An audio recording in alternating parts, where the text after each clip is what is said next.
Turn over to Ecclesiastes 9:17. If you're not writing these down, you need to be, right? Because it's going to be the stuff that you're going to go back to in life. So we're talking about two more things. And this talks about the tone of my conversation.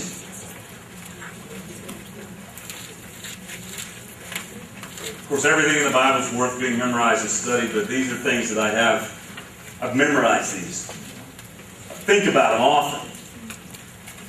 Ecclesiastes 9:11. If you can't find it, that's fine, I'll tell it to you. It says, the quiet words of the wise are more to be heeded than the shouts of a ruler of fools. You hear that? It's unreal. It's deep. The quiet words of the wise are more to be heeded than the shouts of a ruler of fools. That's what I said. 9:17? Yeah, I don't remember that stuff. I just know the verse. I did the Hebrew.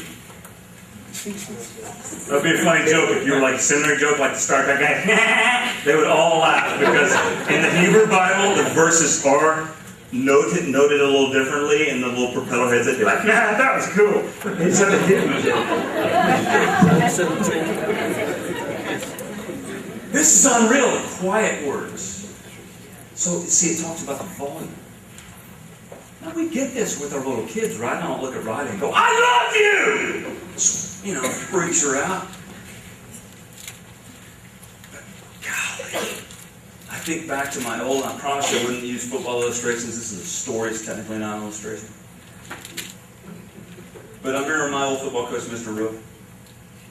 Brother never yelled. Never. And I can remember this one drill sergeant I had several of them. You had some that could like invent new curse words at every moment. I mean, you did respect that. I mean, I don't agree with talking that way, but you were like, that is pretty creative. But the guy that just had this steely-eyed glare that you thought, he might kill me, and he could probably get away with it, was this, he was about this tall, and never raised his voice. He was a wise guy.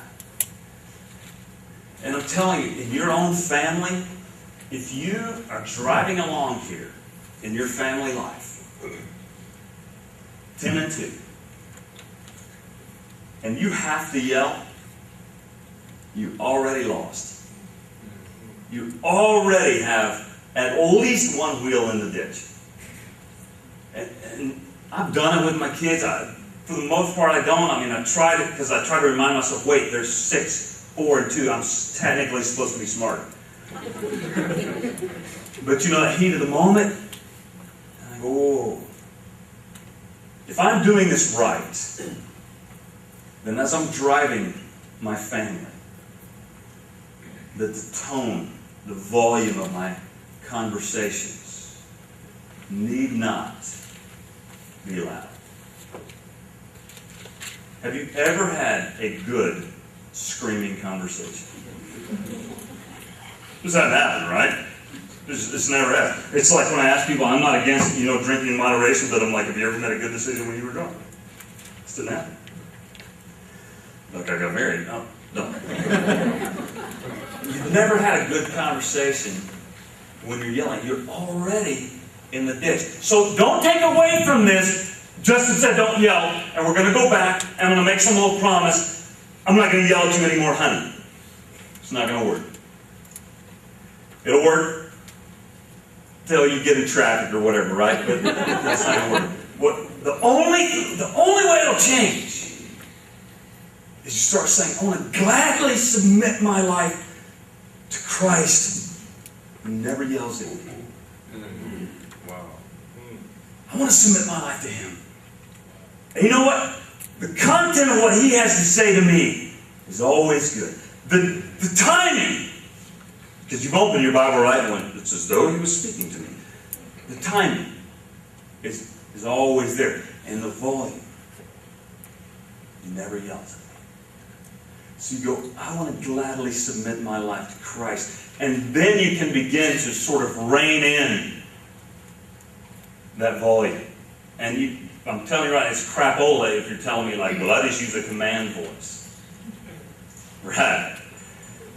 Me too. And I can yell as loud as you can, and that's still yell. So we got one more thing to talk about. And this is the duration, how long I talk. In Proverbs 10:19. Somebody may want to check that, because apparently that was wrong last time. It says, where words are many, sin is not absent. But he who holds his tongue is wise. Man, isn't that awesome? Aren't these great? The Proverbs are designed to be sticky. They're designed to be these ideas that you can just easily remember. It says, where words are many, sin is not absent. Meaning the longer I talk, the greater possibility I have of falling into sin. It says, but he who holds his tongue, or she who holds her tongue, is wise. Have you ever missed a chance in your conversations to shut up? Oh, he said the S word. Have you missed that? Has there ever been a time in your married life? Yeah. Where you thought, you know, if I'd have quit talking about 5 minutes ago. In our family, we have a little saying where we say, let's quit when it's still fun. We do that when we take pictures. Heather's a phenomenal photographer. And we say, let's quit when it's still fun before we have to beat them. And I look at our conversations that we've had when things are going really well. And this, like all generalisms, is false, but I think it's probably fair maybe with the ladies sometimes of maybe quit. Like, okay, I said, let's throw that out. You know, remember when you've given up, you got to that point in the conversation where somebody ceded defeat. You're right. You are right, honey. I did tell you I would have been home at 8 o'clock, and I know technically you meant 8 at night, not 8 the next morning, and I said fill it out or whatever, but you're right. And he or she has honestly admitted that in the heart, like, yes, I'm wrong. That'd be a good chance to shut up, right? Because you got what you wanted, they admitted it. But do we? No.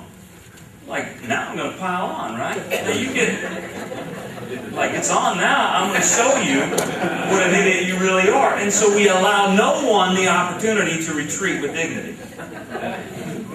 We say, you're going to retreat, I'm going to mock you the whole way. Have I missed the chance, or am I missing the chances to quit when I'm still ahead? Now you're going to get an opportunity to go back. We're not doing small groups, right? You're going to go back to your room, or you can go sort of wherever and have a significant conversation with your spouse. There are going to be some questions in your packet that you can talk about as jump starters, right? And you're going to have to reflect upon some sort of recent arguments that you've had. But if we could, let's put the whole hatchet under and not let the wheels come off the wagon, and get back in that fight. Just say, where did I miss a chance to quit? We know, honey, if you'd have stopped here, that'd have been fine. Now, if they say that, that'd be a good chance to quit. But just talk through the way that you talk to each other. And we're going to ask something very particular of you tonight is, don't chit-chat with each other. Right? When we leave, just leave. And go back to your room, and, if you got it, you got it. But 18 seconds later or whatever, then stop.